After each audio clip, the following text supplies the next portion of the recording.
Ça, c'est le Arch Deluxe. Et c'est le pire burger de McDonald's. Alors vu comme ça, il a pas l'air si dégueulasse, et d'ailleurs, c'est même pas ce qu'on lui reproche. Son problème, c'est plutôt d'avoir fait perdre 300 millions de dollars au fast-food. Les clients n'en voulaient pas, les restaurants lui ont tourné le dos, bref, voici le plus gros flop de l'histoire de McDo. Nous sommes en 1995 et McDonald's, c'est les numéros 1. Dans le monde du fast-food, personne ne fait mieux. Son logo, ses couleurs, ses burgers, c'est carrément un symbole de l'Amérique moderne. Car ces dernières années, McDo a senti tous les bons coups, le McMuffin, le McChicken et plus récemment les McNuggets. En gros, tout ce qui commence par Mac, ça cartonne et j'ai envie de vous dire que de toute manière, ils n'ont pas trop le choix parce que derrière, ça arrive très fort. Déjà, il y a KFC, c'est le rival historique de McDonald's. Mais il y a aussi un petit nouveau, Subway, qui connaît pas mal de succès. Mais ce qui inquiète vraiment McDo, c'est ces deux-là. À gauche, Burger King, il nous vient de Miami en Floride et on les surnomme le roi de la pub. Il ouvre des restos un peu partout et il cartonne avec ses burgers cuits à la flamme. À droite, Wendy's, elle nous vient de Dublin, dans l'Ohio. Elle utilise des produits frais et des menus personnalisables et ça plaît énormément au public. Pour résumer, à ce moment-là, la concurrence des fast-foods, c'est un peu ça. Les élèves grandissent et il y en a de plus en plus. McDo reste l'ancien maître, mais faut voir encore combien de temps. Bref, bienvenue en 1995 au milieu de la guerre des burgers où aux États-Unis, une personne sur 6 est obèse. Avant de passer à la suite, laissez-moi vous présenter le sponsor de cette vidéo, Chain Nation. Vous les connaissez, c'est notre fidèle partenaire, la bijouterie streetwear numéro 1 en France. Ils proposent différentes gammes de produits, avec notamment des chaînes de tout style. Elles existent en plusieurs coloris, dorés ou argentés, et en plus c'est livré dans un packaging grave stylé. Chain Nation propose plusieurs tailles selon vos goûts, et bien sûr les bijoux sont mixtes. Il y a aussi une ligne de vêtements avec hoodies et t-shirts, avec un gros plus, un service de création sur mesure pour pouvoir se faire un bijou complètement unique. Bref, comme d'habitude, je vous invite à aller regarder leur site. Les pièces sont garanties à vie et la livraison se fait en 2-3 jours en France et ils ont 5 étoiles sur Trustpilot. Comme d'habitude, n'oubliez pas d'utiliser notre code INTRLD15 qui vous fait profiter d'une remise de 15%. Et dernière info, en ce moment, il y a une offre exceptionnelle d'un bijou acheté, un offert sur la collection Stars and Flowers. C'est hyper sympa. Merci encore à Chain Nation de supporter la chaîne et on retourne à notre vidéo. À ce moment-là, chez McDo, on se pose beaucoup de questions. Et elles sont souvent liées à un seul et même problème, l'image. Car en 1995, McDo s'est fait pour lui. Ouais, ce gosse qui est en train d'envoyer son meilleur parcours de Ninja Warriors quand toi tu manges ton Big Mac à côté.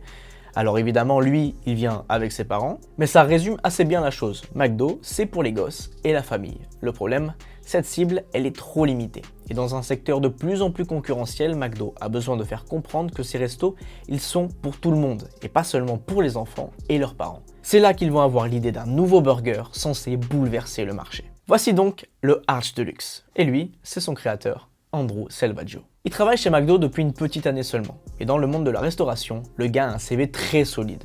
Et c'est pour ça qu'en 1995, il reçoit sa nouvelle mission, créer l'un des burgers les plus ambitieux de l'histoire du fast-food, le Arch Deluxe. Mais attention, c'est pas n'importe quel burger. Celui-là, il n'est pas fait pour tout le monde, il doit plaire aux adultes. Alors pour ça, on donne carte blanche à Andrew. Il n'a qu'un seul objectif à atteindre, obtenir un produit de qualité supérieure qui doit satisfaire les palais plus sophistiqués. Car le Arch Deluxe, c'est censé être la première étape vers le burger de demain, un sandwich capable de relancer les ventes de McDonald's. Andrew accepte le challenge et va prendre son temps.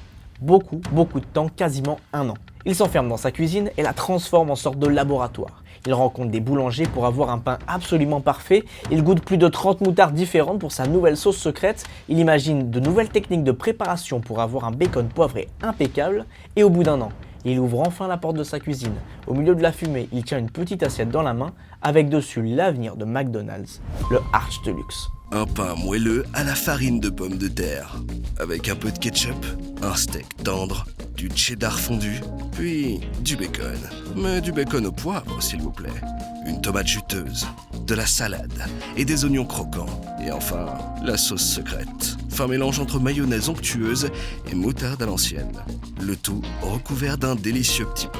Ça donne envie, hein? McDonald's est sûr de son coup, ils ont le sandwich ultime. Du coup, les dirigeants vont mettre la main à la poche. Mais vraiment très loin dans la poche puisqu'ils vont sortir 200 millions de dollars.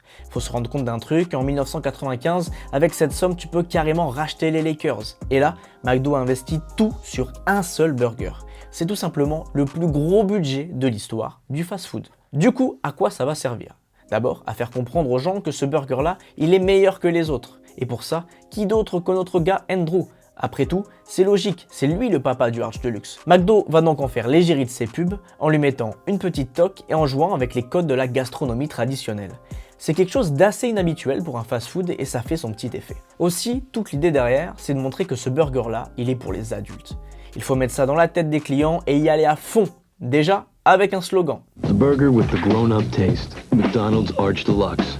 Littéralement, le burger avec un goût pour adultes. Ensuite, avec des publicités hyper explicites. Les enfants, celui-ci, il est pas pour vous. Donc merci de montrer que vous le détestez. I even get to make the Arch Deluxe.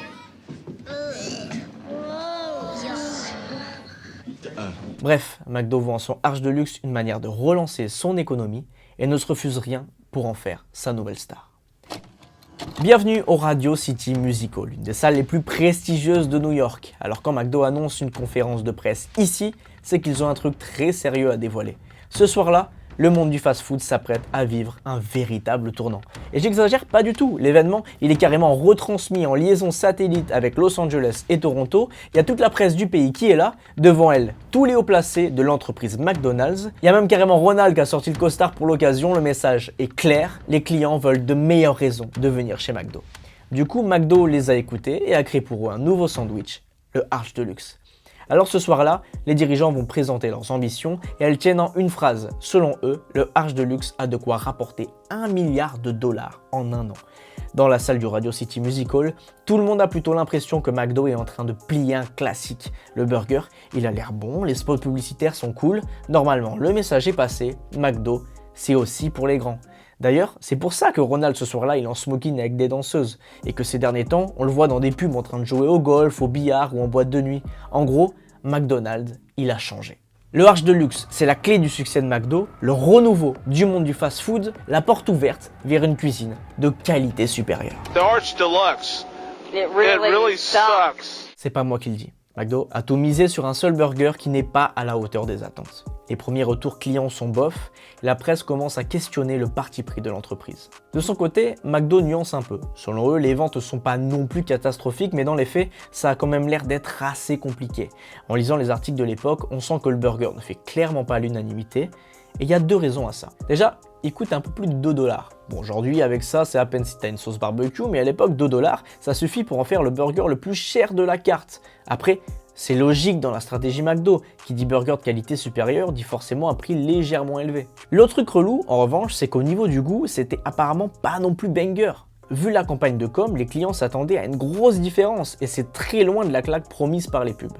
Surtout, les clients n'ont pas vraiment compris ce que le goût avait d'adulte. On a donc un burger pas si bon et bien trop cher, pas besoin d'un dessin pour comprendre qu'en réalité, le Arch Deluxe, ça commence à sentir le flop.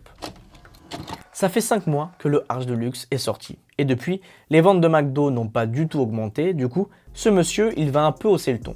Lui, c'est Ed Rensi, le patron de McDo. Le Arch Deluxe, c'est son projet et il y croit très très fort. Alors, il va faire quelque chose d'assez inhabituel, écrire une lettre aux 2700 restaurants franchisés américains. Et ce, dans l'unique but de défendre son burger face aux critiques. La note, elle commence comme ça. Le Arch Deluxe n'a jamais été conçu pour être une solution miracle. Ouais, c'est pas vraiment ce qui se disait au Radio City Music Hall, hein. Rappelez-vous, la retransmission satellite, les costards, les danseuses, l'ambition, elle était quand même claire. Donc 5 mois plus tard, quand McDo a besoin de se justifier auprès de ses propres restaurants franchisés, ça sent pas bon. Le problème, c'est que les franchisés, eux, on leur a envoyé un tout nouveau burger qui coûte plus cher. Et surtout, qui nécessite plein de nouveaux produits. Nouvelles salades, nouveaux pains, nouvel assaisonnement. En plus des retours pas forcément très positifs, le Arch Deluxe est aussi compliqué à créer. Bon, on va pas être trop dur non plus, le sandwich s'est vendu. Beaucoup moins que prévu, mais il s'est quand même vendu. En revanche, il n'a pas du tout relancé la machine et surtout, il n'est jamais devenu ce fameux burger de demain. Pour les clients, la qualité des sandwichs McDo n'est ni meilleure ni moins bonne, elle n'a juste pas changé. Alors du côté des dirigeants, on assure que le Arch Deluxe a bel et bien permis d'attirer une nouvelle clientèle. Alors je dis pas que c'est faux, mais si c'est le cas, ça veut dire que les objectifs n'étaient pas si hauts. Ce dont je doute, sinon ils n'auraient pas été jusqu'à mettre leur cuistot dans leur pub, non ? D'ailleurs, il devient quoi notre Andrew ? Il a bossé autant de temps sur un burger qui a été un flop. Et en interview des années plus tard, il a avoué que cette période-là n'était pas franchement évidente. Que ça avait été difficile de travailler autant sur un sandwich qui a subi de tels retours. Le Arch Deluxe n'a donc pas été une solution miracle. Et le problème, c'est que c'est pas la seule mauvaise idée qu'a eu McDonald's ces années-là. Le Arch de luxe est sorti il y a un peu moins d'un an. Et comme on le disait, son arrivée n'a pas permis à McDonald's de relancer ses ventes. Mais c'est même pire que ça, parce qu'au cours de l'année 1996, les ventes des restaurants McDonald's vont baisser. C'est une première dans l'histoire de l'entreprise. Et ça craint d'autant plus que de l'autre côté, les résultats de Burger King et Wendy's explosent. Alors attention, je le répète, McDonald's reste leader incontesté pour l'instant. Mais ce pour l'instant, il devient de plus en plus gros au fil des mauvais choix. Et du côté des concurrents, on enchaîne les bons coups. Par exemple, Wendy's vient de sortir un sandwich au pain pita, ça a fait un carton monumental et surtout beaucoup d'ombre à McDonald's. Alors McDo réagit à son tour avec la campagne 55. En gros, c'est très simple. Pendant toute l'OP, les burgers sont vendus à 55 cents. L'objectif, c'est de booster les ventes, mais aussi de réhabituer les clients à consommer McDo. Sur le papier, super idée, difficile de résister à des tarifs aussi fous, mais dans les faits, ça a été un peu le bordel. La promotion était soumise à certaines conditions qui n'étaient pas forcément précisées. Alors, les clients, ils ont gueulé, les franchisés, ils ont aussi gueulé parce qu'ils perdaient de l'argent, et finalement, la campagne 55 va durer seulement quelques semaines. Ça commence à faire beaucoup de moves ratés pour McDonald's, à tel point que dans la presse, on commence même à parler de McFlop. Et évidemment, il y a un gars en première ligne des critiques, c'est lui. Ed Rensi. Pour rappel, c'est le PDG de McDo. C'est lui aussi qui avait misé sur le Arch de luxe. Et en juillet 97, il va tout simplement partir à la retraite.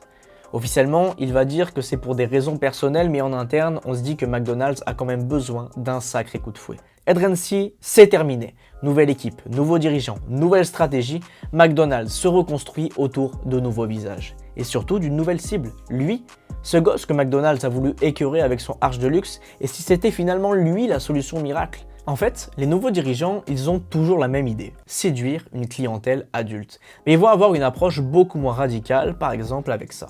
It's McDonald's Disney Videos Masterpiece Collection Happy Meal. Who's your favorite? Pocahontas and Cinderella. Can't have two favorites. Okay, Robin Hood. En 1997, McDo signe un deal historique avec Disney. Plein de personnages font leur apparition dans les Happy Meal et toute une série de pubs géniales va être diffusée autour de la collab. Celles-ci, elles incarnent une sorte de renouveau pour McDo. Déjà parce que financièrement c'est un très gros coup pour le fast-food, mais aussi parce que McDo veut attirer les adultes d'une autre manière. Ils ne veulent plus rompre avec leur image familiale, mais faire ressortir l'enfant qui est en chacun de nous. Mais du coup, le Arch de luxe dans tout ça, McDo va le laisser à la carte tout au long de l'année 1997, puis il va commencer à disparaître des restaurants, avant d'être complètement supprimé des menus en août 2000. Le Arch de luxe symbolise donc l'une des périodes les plus sombres de l'histoire de McDonald's. Une période où l'entreprise a mal digéré la concurrence et innové dans le mauvais sens. Le Arch de luxe restera peut-être le sandwich le plus ambitieux de McDo, tant sur le plan marketing que d'un point de vue gustatif, et sur les deux créneaux, l'entreprise s'est plantée. Bon attention, le Arch de luxe n'a pas non plus servi à rien, car les études réalisées auprès des clients adultes pour le burger vont servir plus tard à réimaginer la gamme de salade McDo. Et elle va connaître un beau succès auprès de clients plus matures. Est-ce qu'on peut dire que c'est une happy end? Faut peut-être pas abuser, le Arch de luxe a été l'un des pires coups de McDo. En tout cas, quand on regarde les commentaires YouTube des vieilles pubs du Arch de luxe, il y a une forme de nostalgie un peu sympa qui s'en dégage et surtout, beaucoup de gens ont depuis envie de le goûter. Mais bon, McDo va pas ressortir son plus gros flop juste pour satisfaire quelques curieux. Eh bah si, ils l'ont fait. En 2018, soit 20 ans après le fiasco du Arch de luxe, McDo a remis le burger à la carte avec un nouveau nom, le Arch Burger. Bon, encore une fois, il n'est pas resté très longtemps, mais ce petit clin d'œil a sûrement dû faire plaisir à notre Andrew. Merci à tous d'avoir suivi cette vidéo, j'espère qu'elle vous a plu. Si c'est le cas, n'hésitez pas à commenter, à liker, à partager et surtout à vous abonner à la chaîne si vous aimez ce type de contenu. Encore merci à Chain Nation d'avoir sponsorisé cette vidéo. C'était Justin et à la prochaine.